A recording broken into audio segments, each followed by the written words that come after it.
Isang psychologist ang nagpunta sa isang liblib na baryo para pag-aralan ang mga alamat, ngunit hindi niya inaasahan ang matutuklasan niya tungkol sa tikbalang na nagtatago sa gubat.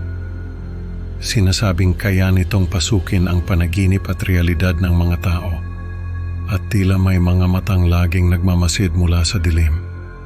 Sa kabila ng mga kakaibang pangyayari at pagkawala ng ilang residente, ang takot sa tikbalang ay naging bahagi na ng buhay sa baryo.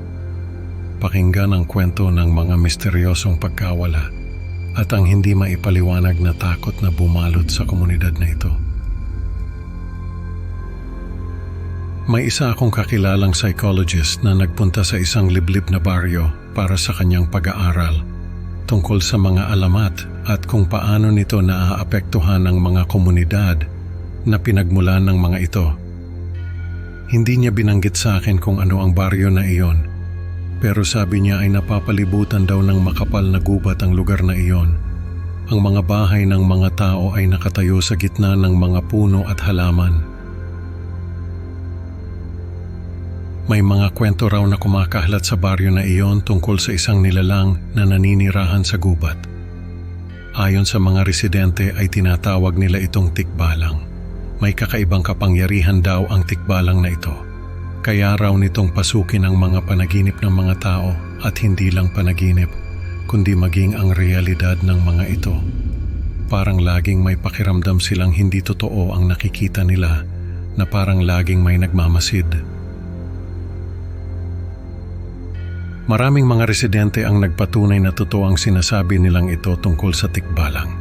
Lahat ng kakaibang nangyayari sa kanila, mula sa mga usok na walang pinagmulan hanggang sa mga halakhak sa gabi, ay iniuugnay nila sa tikbalang. Marami raw sa kanila ang nakaranas na makakita ng usok na walang pinagmumulan. May mga pagkakataon din daw na makaririnig sila ng halakhak mula sa mga puno, at kapag tinanong nila ang mga kasama nila, ay sila lang ang nakarinig noon. May isang guro na nagpakita sa psychologist ng mga guhit ng mga bata sa klase niya. Ang tema ng mga guhit ay tikbalang. Sabi ng guro ay natakot daw siya dahil lahat ng mga bata ay iisa ang description ng tikbalang. Isang matangkad na anyo na may pulang mga mata. Nangyari ang lahat ng ito nang mawala ang isang batang lalaki na naglalaro malapit sa ilog. Ayon sa mga nakakita ay bigla na lang daw nawala sa paningin nila ang bata. Naghanap sila pero hindi nila ito natagpuan. Natakot ang mga residente at nagdesisyon na maghanap sa gubat. Sabi ng psychologist ay sumama rin daw siya sa paghahanap at doon niya napatunayan na totoo nga ang tikbalang na sinasabi ng mga residente. Ilang beses daw na may nagugulat sa kanila dahil may nakikita silang matangkad na anyo na nagtatago sa mga puno. Ilan sa mga kasama nila ay nagsasabing may nakikita silang mga mata na nagmamasid sa kanila.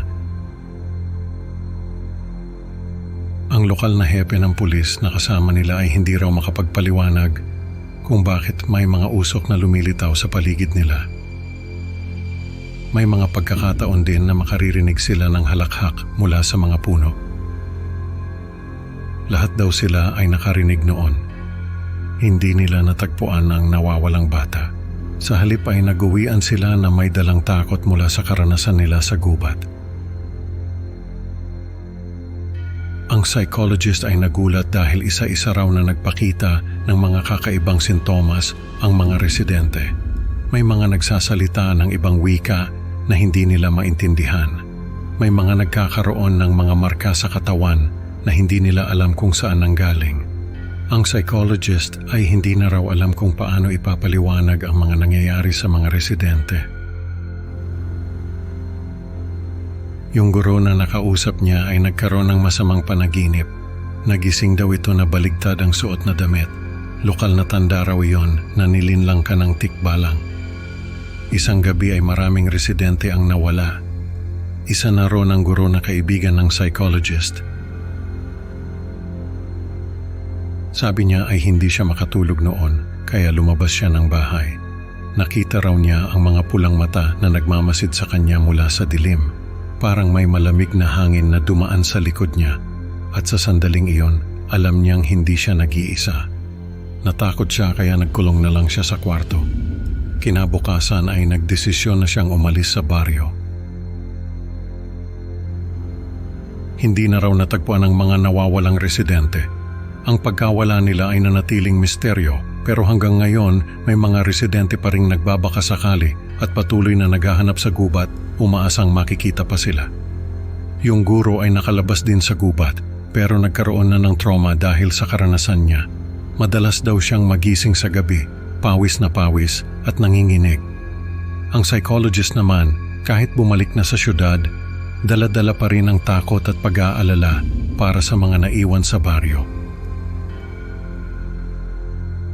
Ang mga tao sa baryo ay patuloy na natatakot sa tikbalang. Sabi ng psychologist, parang hindi na lang alamat ang tikbalang para sa kanila, kundi isang tunay na bahagi ng kanilang pamumuhay na kailangan nilang harapin araw-araw. Ang kwento ay nagpapaalala na ang mga alamat ay hindi basta kwento lang. Minsan may katotohanan sa likod nito na dapat nating pag-ingatan. Salamat sa pakikinig, mga ka-creepy. Huwag kalimutang i-like at mag-subscribe para sa mas marami pang nakakatakot na kwento. Hanggang sa susunod na upload, mga kaibigan, tandaan baka may nagmamasid sa dilim